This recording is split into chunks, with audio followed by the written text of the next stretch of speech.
Hey, yo, it's fucking raining here. I know that may not seem like a big deal to you, because where you're at, it's probably rain all the time, but it doesn't rain for shit here. It's rained like twice in the last 5 months, okay? So let me have this. This is a big fucking deal. It's actually like, it's actual rain. I can't fucking believe this. Can you fucking believe this? Probably because you get rain all the time, but I can't fucking...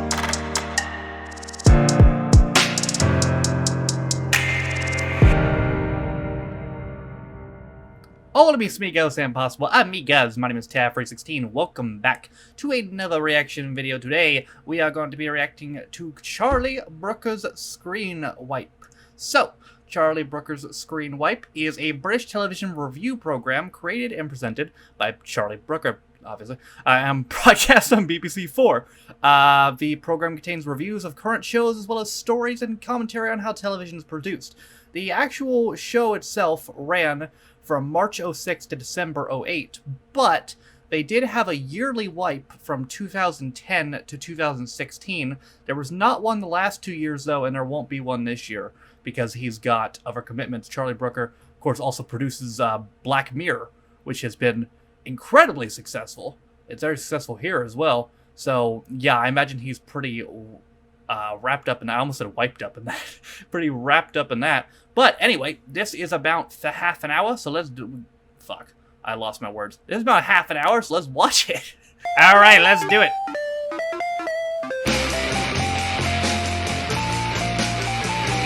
I've been sitting on this since June, by the way. So I'm glad we're doing it now.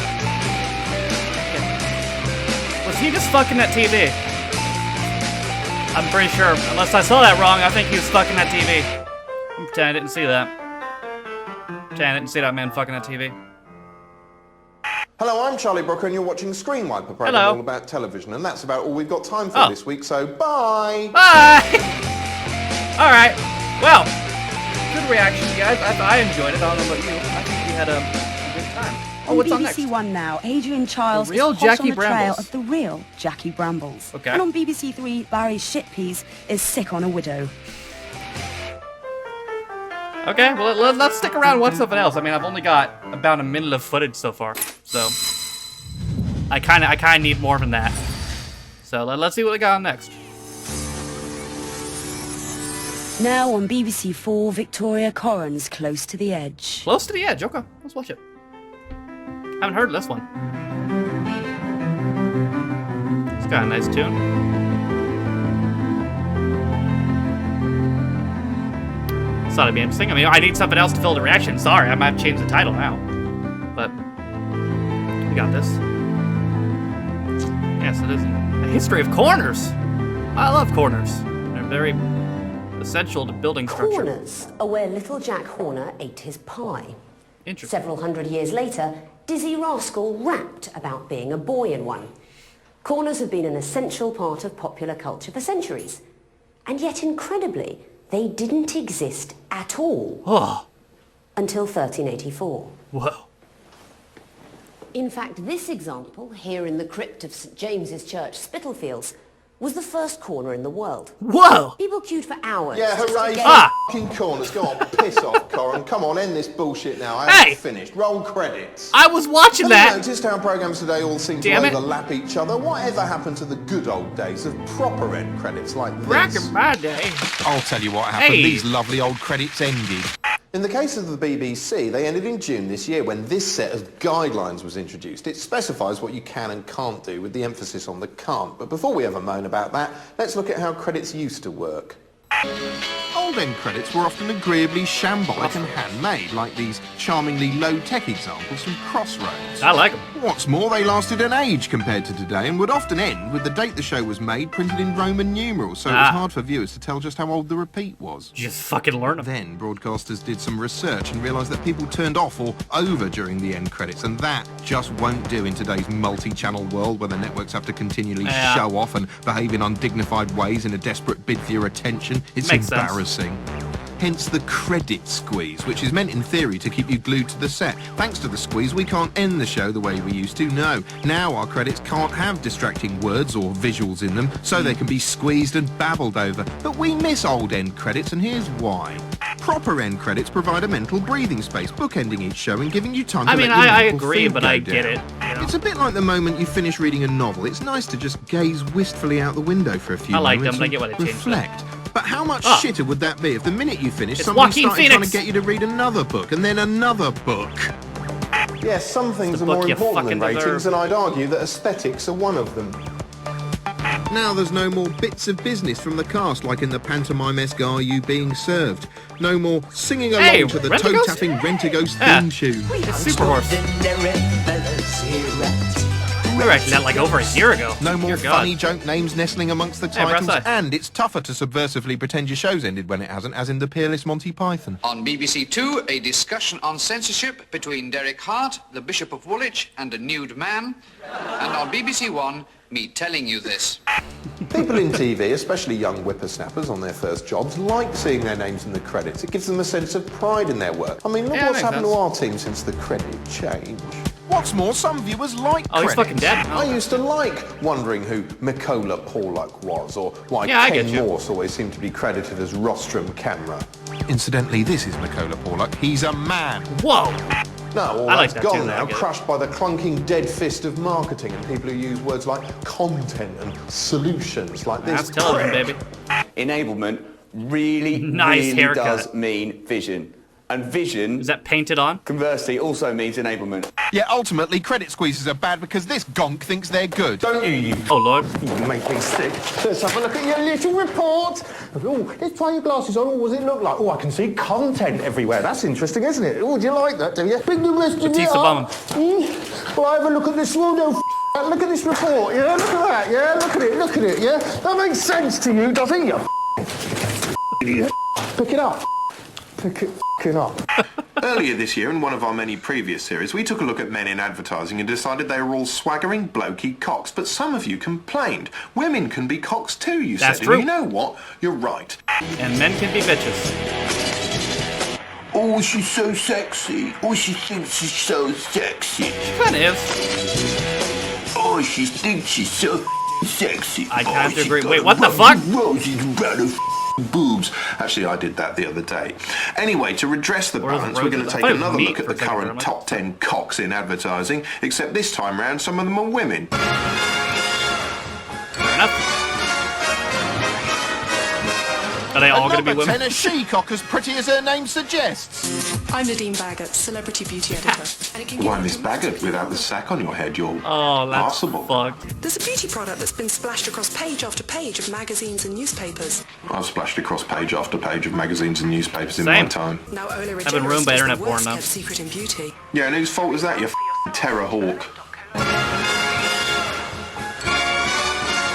At number 9, ooh, someone's life's been changed My by God, those diet pants are life. snacks. Who says you can't lose weight and enjoy yourself? I do. Bobby Sands? I'm munching on chocolate bars. Good for You're you. not. I'm snacking on pretzels. There's something weirdly bleak about this. If you've got so little going on in your life, you're astounded by snacking on pretzels, you might as well be dead. At number 8, Mr. Vinwood Jonesington Smythe Oh, yeah. thoughtfully minds his Vinnie language. Jones. What? Teach you us how to do This sheep. CPR again? No. I'm in the village of... I have no idea. Good job he wasn't driving through shit on Tweed. Yeah, or fucks a lot. At number 7, it's Jose Luis Hernandez, president of Polaris. Hi, I'm Jose Luis Hernandez, president of Polaris World. Hello, I'm your new neighbour. You know, it's not fair to mock his accent, so let's mock his trousers instead. That's fair, yeah. Price is Those Come on, are hitch those interesting. pantaloons a bit higher. We can still see your neck. Men will do anything for sex. They'll lie, they'll cheat, they'll listen to women. All this just for the chance to expel some fluid. How pointless. Nevertheless, as the Italians say, the Not mirror sure they about like the fucking. And some of them like it enough to pay for it. which is scandalous, and I think someone should put a stop to it. Yeah. Anne Widdecombe versus prostitution sounds like the ultimate Hobson's choice, but it isn't. It's a show broadcast recently on ITV in which the MP'd scene here disguised as a relief map of the Himalayas. I'm sorry to interrupt. Rob, now I get it. Rob told me about this lady earlier. She's a politician, right? And she was on Strictly Come Dancing, and she was bad. Saw her doing the salsa or the samba, whatever, with her dance partner, who was just dying inside, and it was bad. And yeah, he told me about this show. I guess it only lasted a series, and then it failed. So that's a rip. In which the MP'd scene here disguised as a relief map of the Himalayas tours Britain Street's advice in a desperate bid to stop sex happening. To do so, she uncovers the curb crawlers and confronts the hookers themselves. My name's dirty hookers from ITV, and I'm making a programme about prostitution, and I wondered what your view on the subject was. Depends if you're offering anything. We don't pay for views. Well, she certainly wanted paying for her views. I wonder if she wants paying for anything else. In a bid to understand what makes she's a the prostitute, punters Anne, tick, so yeah. Widdecombe speaks to one, namely this bloke, Piers Hernu, former editor of Front Magazine and self-confessed prosy hound. Well, initially I did it out of curiosity. Yeah, I wondered what my dick would look like going in and out of a prostitute. Curiosity. You view street prostitutes. You haven't just gone for the upper-class call girl. You view street prostitutes. Did you think about their lives when you were using them? No. Yes. No. I did. Sorry, was that before or after you'd come? Still no nearer to solving the Yes, world's oldest profession, and I carries on did. trying to talk street girls out of plying their wares, confronting pimps, and even visiting a brothel. So I'm off to see the madam. The wonderful Madam of Whores. Chantal didn't want to be recognised, and even asked for her voice to be disguised. But it looks like they went one further and got Lenny Henry to play her as a comic character. You wouldn't want a daughter to come into this, would you? No! God, no! I'll kill her! Here we see Anne pretending to understand what Lenny's saying. And the ladies that earn. They earn money. About 2:30. Then Anne drives around for a bit in a car only marginally bigger than she is, so she looks like a sort of angry robot beetle on a mission from God. And ultimately fails to offer any concrete solutions, and what she mainly did was disapprove. Next morning, the results of prostitution. Condoms, needles, crack cans. Ugh, Oh, God. Horrible. Oh, I don't know, there's a certain tragic beauty going on there. I call this one Death of a Yellow Fun Tube. Anyway, with ITV1 having established that prostitution is grubby and wrong, it's down to spunky ITV2 to make the case for the defence by saying that no, actually, it's just a cool lifestyle choice. Okay. Secret Diary of a Call Girl is a glossy aspirational drama based on the blog and subsequent book written by Belle Dujour, That's an been anonymous fighting here on London ITV? call girl, and it stars none other than wholesome girl next door Billie Piper. Escort, Whoa. hooker, prostitute, whore, I don't mind what you call me. Except now the girl next door's all growed up and doesn't care who knows it. Rose, what the fuck are you doing? I never wear perfume. The professional never lets her client leave smelling of woman. I have to watch this show for research purposes. Convince them that you're wet and you're halfway there. Yes, Billie Piper's gone all poorly. In fact, she's less Billie Piper and more Willy Wiper. Ha ha ha ha. I live on my own. Yeah. The show is surprisingly mucky and at times looks suspiciously like soft porn. It Anyway, the basically main is. difference between this and traditional soft porn is that this feels like it's mainly aimed at women. There's a sort of empowerment through being Sucking dick. for money sort of argument going on. Of course, this is Billie Piper's highest profile role since really making her name as Rose in Doctor Who, and it couldn't be more different. Although there are a few hangovers from her days as a Doctor Who assistant. She still has to scream. She still has to ask questions that advance the plot. Where would you like to fuck me? And she still has her own sonic screwdriver. Well then. And if you ask her nicely, she'll climb on your rocket and touch down on your anus and tickle your balls. Your space balls. I run out of metaphors. She's a prostitute. She'll do f***ing anything. It doesn't help, actually, that her first client closely resembles Tom Baker, circa 1977. Although here is less Doctor Who and more Doctor Who. I've come. I wonder if he feels bigger on the inside, like the TARDIS. Anyway, the show, while utterly frothy, is better than you might expect, partly due to Miss Piper herself, one of the most inherently likeable presences on television, and partly due to Belle's disarming frankness. The first thing you should know about me is that I'm a whore. It's also genuinely quite dirty, much filthier than I was expecting at any rate. Scarcely a moment passes without some sort of sex act happening, and Billy certainly throws herself into the role with some gusto. Okay. Although having said that, I don't think this bit's quite rude enough. Hang on.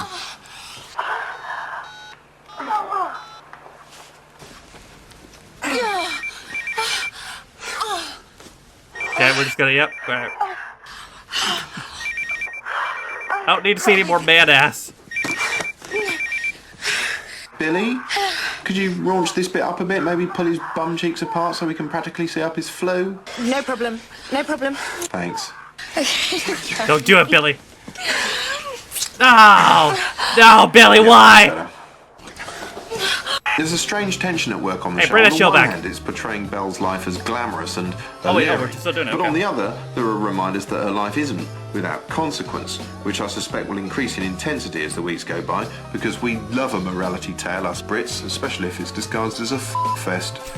Now here's comedian Richard Herring talking Sounds good to about me. a large man and a small man. Oh, okay. It may seem weird to some people that I, a 40-year-old man, am obsessed with the programme that some people would argue is for children. About 3 or 4 years ago, I was waking up That early in the morning to try and animation. just pass the time before I could go back to sleep again. I'd put on the Holy TV, shit. and that's where I discovered Big Cook, Little Cook. That's tremendous. Basically, a normal-sized man and a small man run a cafe together. There's nothing. It's the classic setup of a TV show.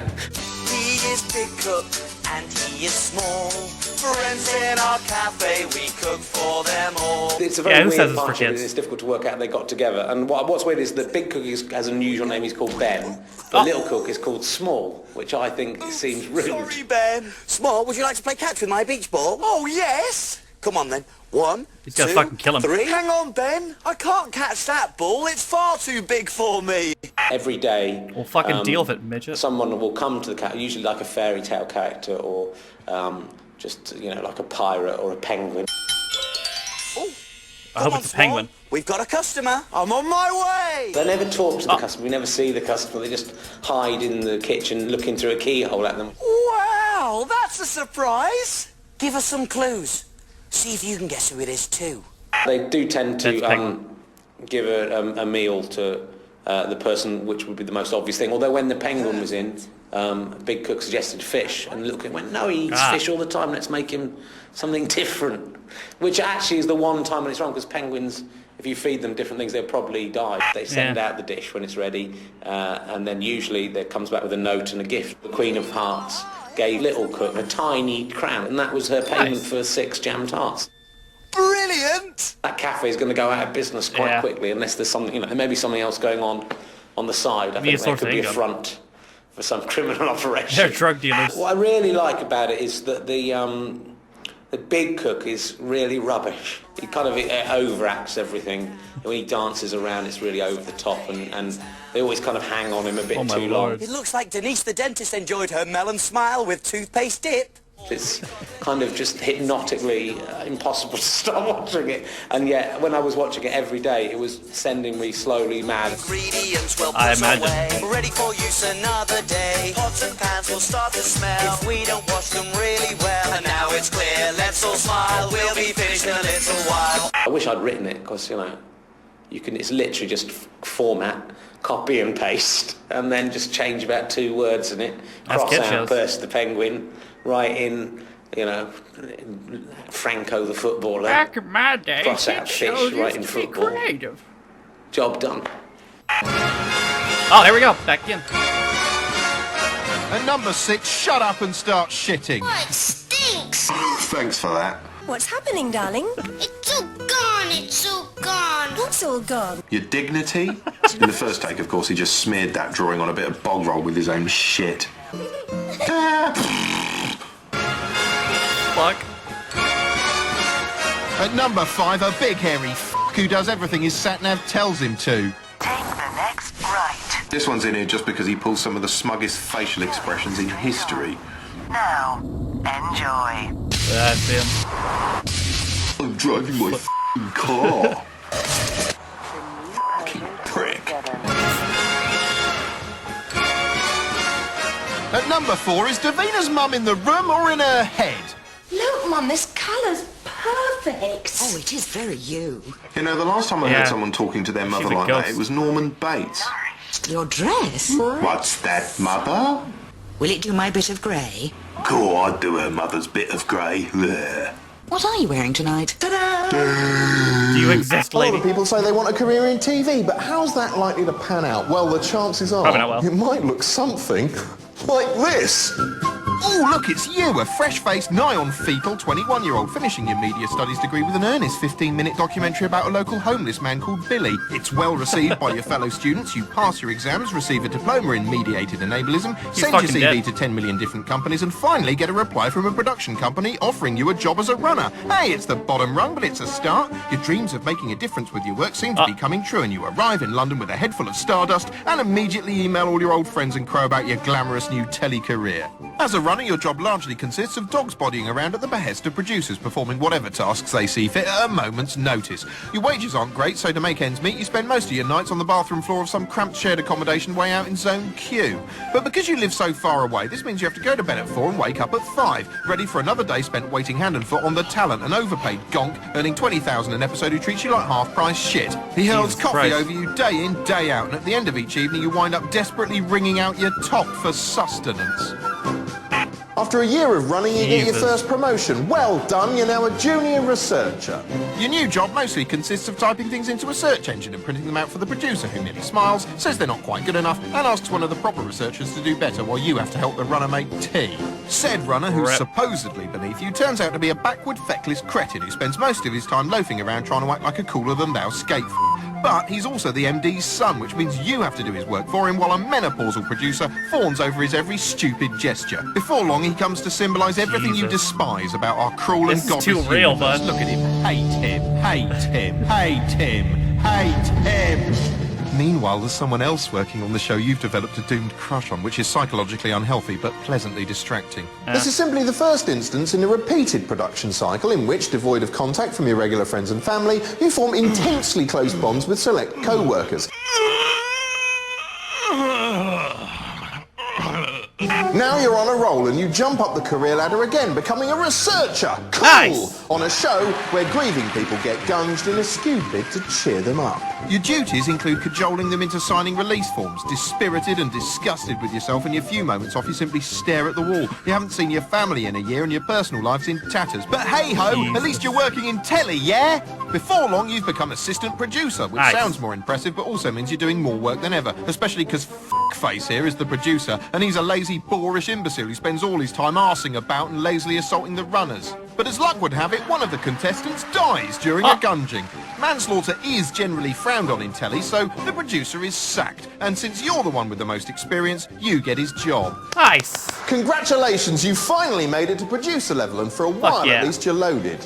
Once Series 2 of Grievers Get Gunged is over, you're out of work, scouring TV job websites and small ads. You eventually get a job in development and spend 6 months brainstorming a series of grief tormentation formats in which the recently bereaved are poked in the eye, goaded with sticks and so on. Well. Soon you're pitching a despicable show to a commissioner who looks familiar because lo and behold it's nepotist shithead boy. Unfortunately he likes it and the new show Sick on a Widow becomes a ratings hit. You end up making 18 consecutive series of it while your dream of making serious programming flies ever further out of reach. Eventually the public tire of cheery abuse of the grieving and you find yourself pushing 40 with a string of broken relationships behind you and no career path stretching out ahead. You approach every production company you can think of begging for a job, but by now in telly terms you're hopelessly over the hill. With no family or lovers to speak of, your sole entertainment is flopping on a sofa bitterly watching programmes, squinting at the names of your more successful co-workers in the credits, which thankfully you can't f***ing read because of credit squeezing. And that's exactly how TV works. Now, here's a very quick cartoon. Sounds good to me. Psst, we've got an update. Phase 2. Conversation. Association. Integrated. Adverts. What's that, James? Every conversation you have will be monitored, and an appropriate advert will be chosen based on the subject matter. That sounds awfully complicated. It just means after the conversation, use your RCB box to determine your adverts. Don't forget to link arms. Say 649. And Service Pack 2 was dragging its sorry ass. Now, let's see. This conversation was brought to you by Data System Software Specialists. Whoa! Throughout the years, TV's provided a good home for doctors. There was Dr. Kildare, Doctor Who, and the doctors in Doctors. But now times are hard, and TV's responded by throwing them out on the street. Street Doctor is one of the weirdest early evening programmes you're likely to come across. A cheapo bit of schedule filler in which 4 GPs pound the nation's pavements in search of ailments on legs. In a bid to blow away the stereotype of the Doctor as a bushy-eyebrowed, authoritarian grandfather clock, the GPs are introduced in the manner of a PlayStation beat-em-up. There's a hunky one, a chummy Robert Winston one, a nonchalant Posey one, and a tiny little lady one. Her area of interest is women and children. Presumably because you could mistake her for either. Just to underline how different they are from boring old normal doctors who sit around in offices staring up people's bums. The street doctors wander around carrying gigantic demeaning signs with Street Doctor written on them, which make them look a bit like foreign exchange students trying to earn a few pennies advertising a golf sale. Each week they visit a different city. For instance, in this edition, they're in Manchester, which looks great! Yeah, Manchester! Yeah! Manchester men have the lowest life expectancy in the whole of England. Shit! More people in the northwest die from alcohol-related illnesses than anywhere else in the UK. Ooh. Heart disease and strokes are the biggest killers in this city. Yeah, but come on, it's got a shopping centre. Yeah. Anyway, then it's down to business, as the docs start bothering locals to see what's wrong with them and prepare to give examinations. Hello there. Morning. You need a doctor today? I could do with one. I'll get time to see one when I with this job. Can I help you? Hopefully. You want to sit down there? So, what's the problem? Okay. It's my anus, Doctor. It needs inspecting now. Sadly, it isn't his anus, but his toe. Yeah, you've got what's called a hammer toe. Well, let's hope she can stop. Hammer toe. Sadly, she can't cure it there and then. In fact, the street doctors seem to spend most of their time simply referring the punters on to somebody else, presumably somebody who doesn't operate in the f***ing street. Meanwhile, across town, Doctors George and Jonty are getting warmed up. Okay, what's your problem on this nice sunny day in Manchester? Well, it's my anus, Doctor, actually. I want you to look at my anus. Sadly, it's not her anus either, just a few weird ulcers and sores she's developed, which the doctors discuss while examining her like she's an artefact on Antiques Roadshow. Yeah, can you have a look? Come on, let's have a look. these are on the small. Actually, it really is a lot like Antiques Roadshow, right down to the haunting shots of onlookers rubbernecking away in the background. Although most of the time in Street Doctor they look appalled and saddened and disgusted and often downright unwell. And that one's dead. You know, I can't help thinking you could isolate the shots of these passers-by and display them as a kind of art exhibit on the state of the nation.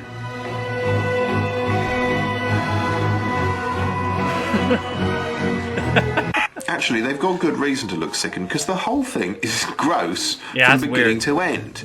Most of the complaints are skin conditions or minor injuries, but the way they're poured over in close-up, and lest we forget, in the bloody street, is stomach churning. Yeah, just to make things worse, the show's helpfully scheduled at 7:30. Slap bang in the middle of your tea, which is handy, I suppose, if you're trying to lose weight.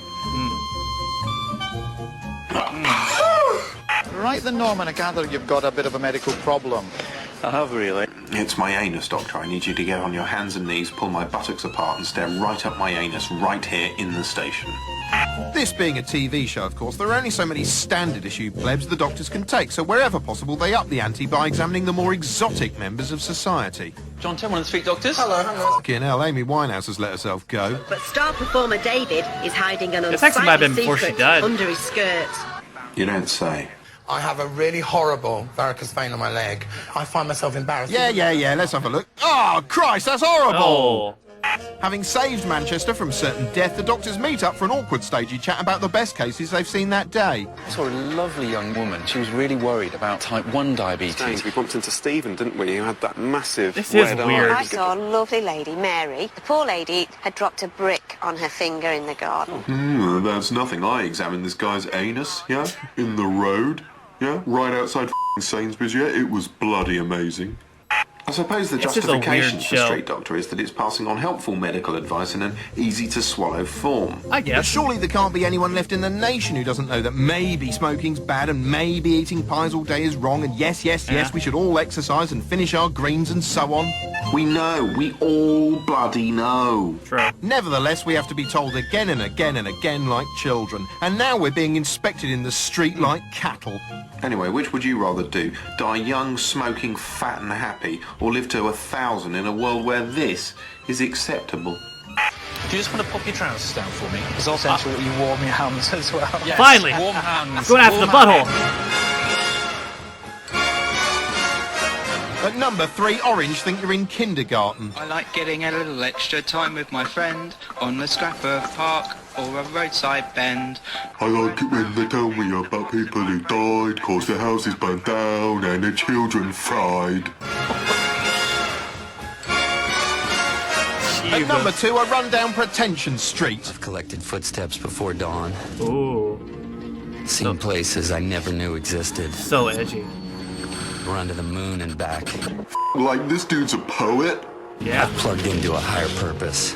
Whoa. Left this world and come back changed. Oh my god. No, you haven't. You've just gone for a jog. I am addicted. No, you am a dickhead. And at number 1, everyone knows a cock like face. Everyone knows a bloke like Mickey. Generally, they know him as that smug down the road. To Mickey, hair isn't just hair. It's a weapon to be used to His hair looks devastating awful. effect. I know, I'm one to talk. Of course. He's got a look for every occasion.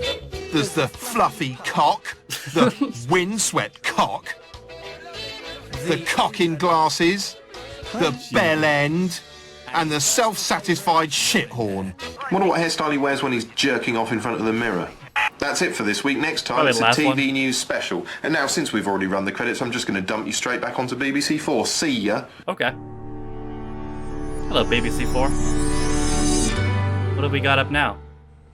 An incredible tale of collective madness, courage and tough analysis now on BBC4. With some strong language, Storyville gets under the skin of Belgrade's radio warriors. Okay. Oh. Alright, y'all, that's gonna do it for another reaction video. I liked what he was saying about the credits, because it's true, you know. I mean, watching old credit scenes, guessing things for them, that's the kind of shit I used to do when I was a kid. I get why they changed them. Did they change them here, too? I don't necessarily think so, but I don't watch that much television anymore. But I think they just go really fast now. But like, I get why they changed them, though, because, you know, advertising and shit. You know, I get it, but, you know, it makes sense.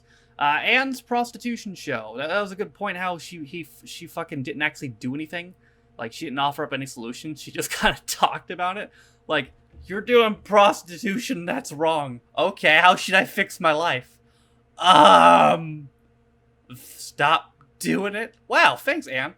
And then fucking the Street Doctors was weird.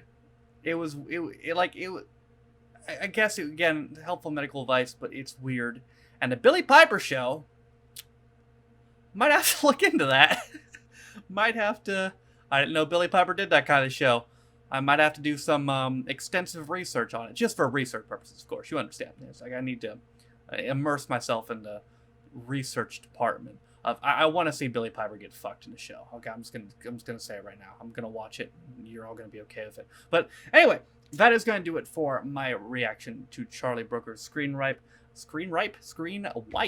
I enjoyed it. I hope you guys did as well. That's going to do it for me today. Thank you guys for watching. If you liked it, be sure to like it. If you didn't like it, don't. If you want to follow any of my social media links, my Twitch, where I stream every single day, my second channel, Free Steam Views, my Twitter, if you want to follow me, my Patreon, if you want to support me, my Vimeo, all those things are in the description. Also in the description, you can find a link to the community subreddit. We have a suggestions thread if you want to suggest me reaction videos, and also you can post memes on there. And there's just if my videos don't show up in a sub box, they're posted there as well. So yeah, all kinds of stuff on the community subreddit. We have 55 members at the moment. If you want to join, that's in the description. And also in the description, you can find a link to the schedule where you can see what's going to be posted daily on the channel. For all that being said, though, my name is Tafford16. This has been my reaction to Charlie Brooker's Screenwipe. I said it again, Screenwipe. Jesus. See you guys next time. Bye.